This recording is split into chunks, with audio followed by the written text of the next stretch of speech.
জমজমাট টিআরপি লড়াই, একের পর এক টান টান পর্ব এনে জোরদার টক্কর দিতে শুরু করেছে মেগাগুলি। জি বাংলাকে হারিয়ে বেশ অনেকটাই এগিয়ে গিয়েছে স্টার জলসার এই মেগা। জি এর টপার দুই মেগা ফুলকি আর নিমফুলের মধুকে হারিয়ে সোজা উপরে উঠে এলো এক নম্বরে। গল্পের একের পর এক টুইস্ট নিয়ে এসে দর্শককে গীতা এলএলবি থেকে সরতে দেয়নি।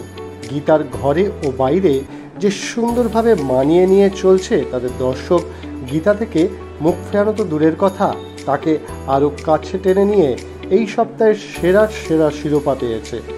বাজিমাত করল স্টার জলসার জনপ্রিয় ধারাবাহিক গীতা এলএলবি, সোজা উঠে এলো এক নম্বরে। 7.0 পেয়েছে জলসার এই ধারাবাহিক। যেভাবে সব ধারাবাহিক একে অন্যকে টেক্কা দিচ্ছে তাতে জায়গা ধরে রাখা কম চ্যালেঞ্জের কথা নয়।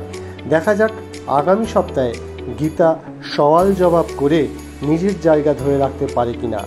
সমস্ত আপডেট পেতে দেখতে থাকুন বিনি পয়সায় বিনোদন।